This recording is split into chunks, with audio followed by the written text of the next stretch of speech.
Today is Wednesday, November 1st.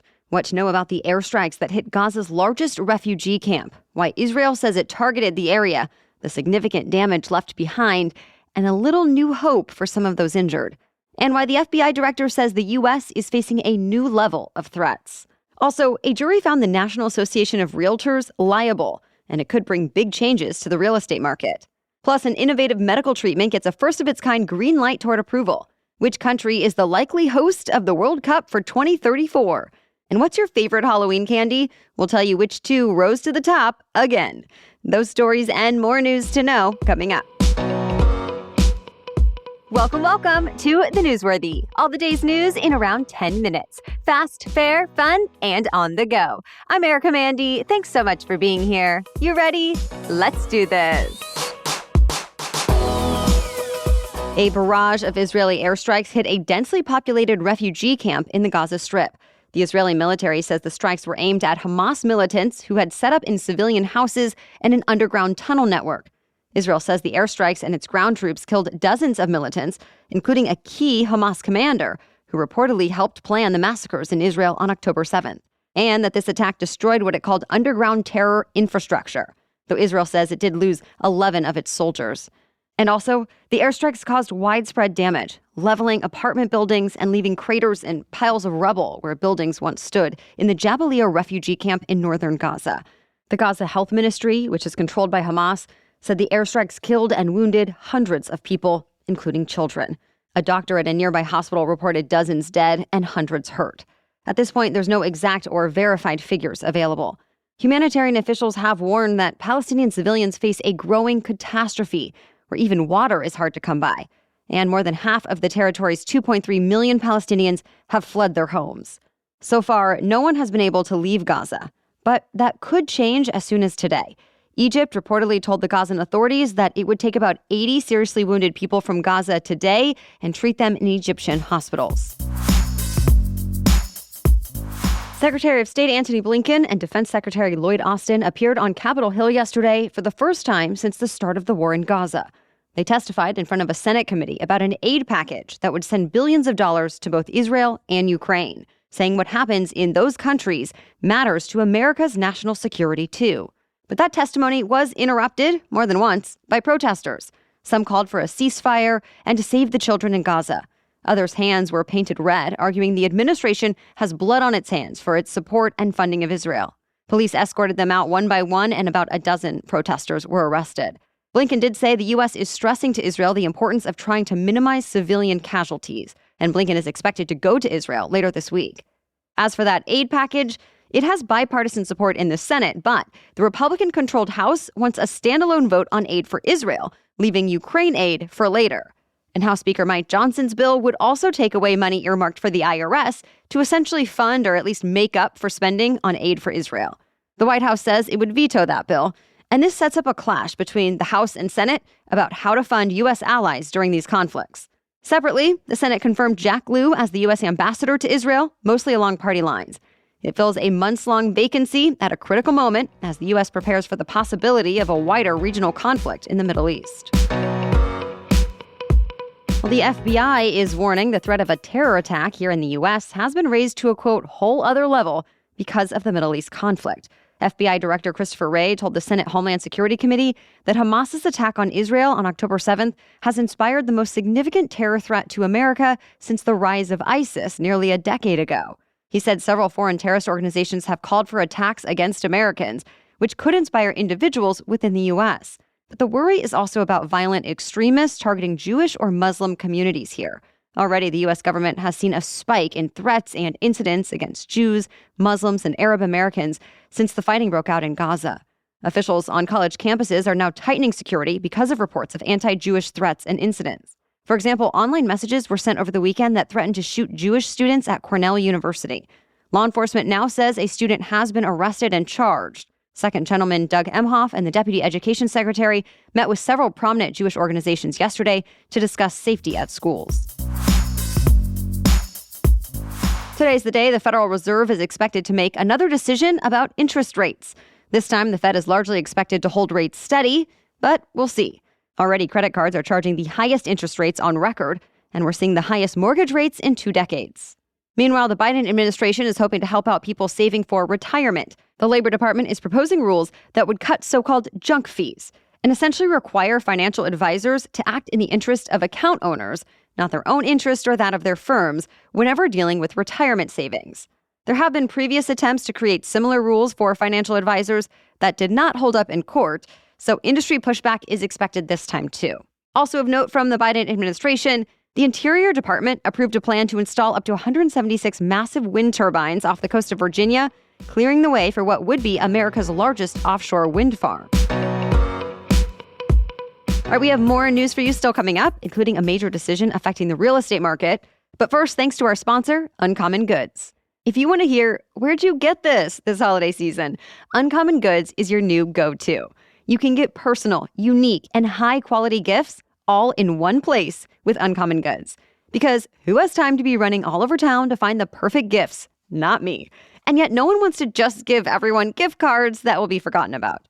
Instead, Uncommon Goods has something remarkable and unique for everyone on your list, whether you're shopping for a Secret Santa or your entire family.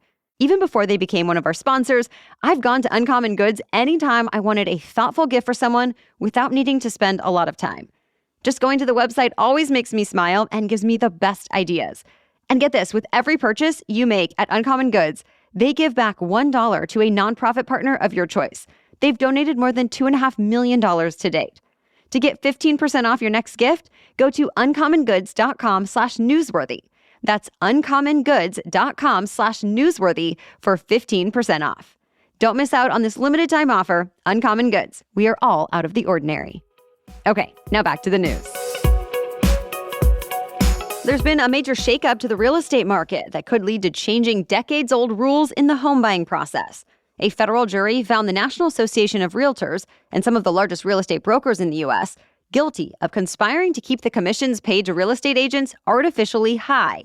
Now, the Realtors trade group and brokerages have been ordered to pay nearly $1.8 billion in damages to home sellers, and those damages could still triple. Hundreds of thousands of homeowners in several Midwestern states had sued for antitrust violations, saying they were forced to pay excessive fees to real estate agents.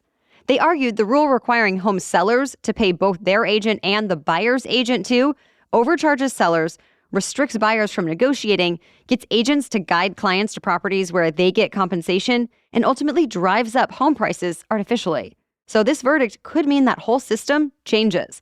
It could mean that home sellers will not have to pay commissions of both the listing and buying brokers, and realtors could be free to set their own commission rates.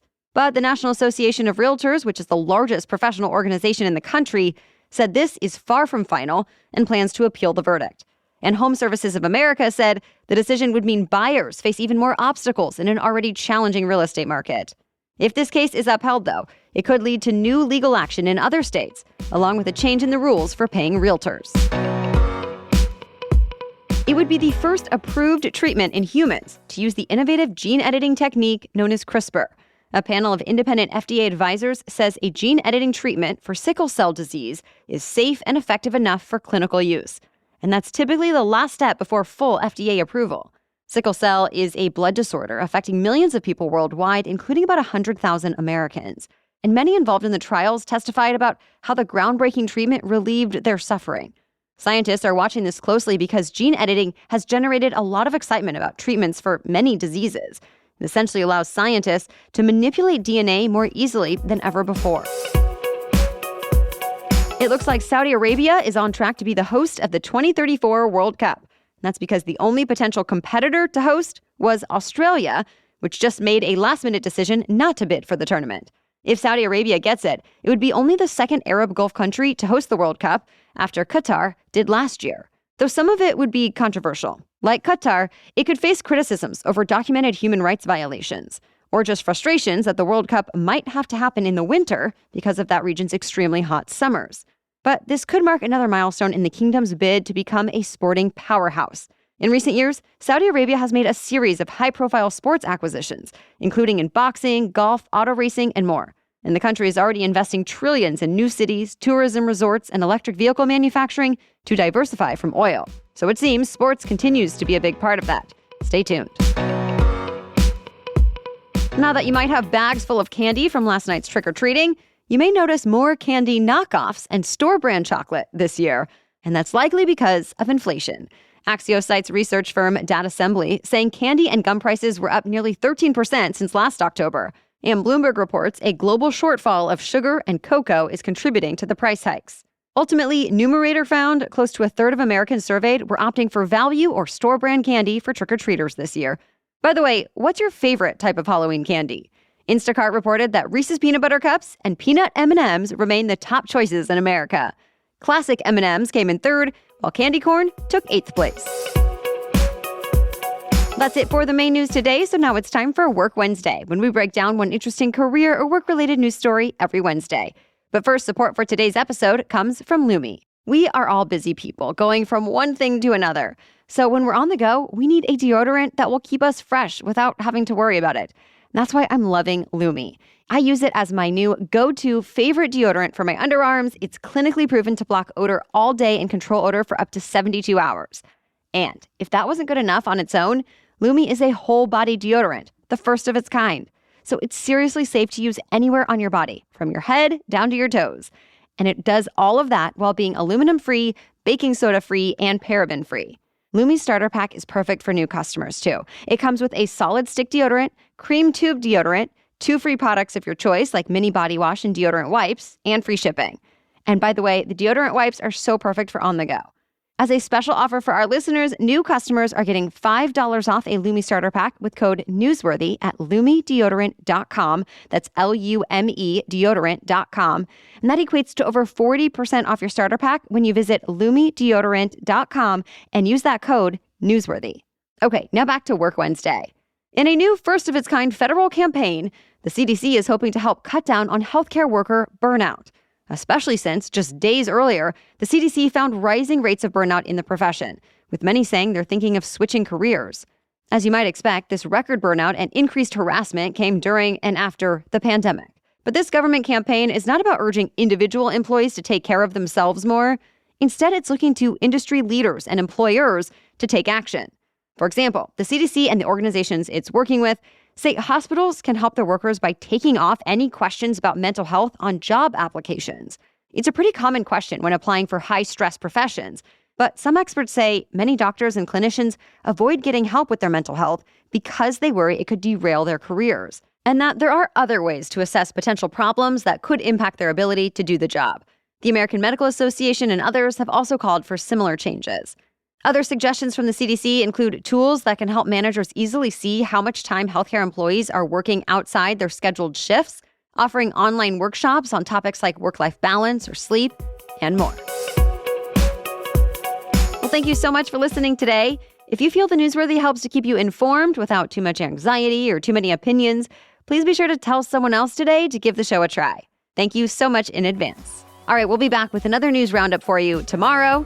Until then, have a great day.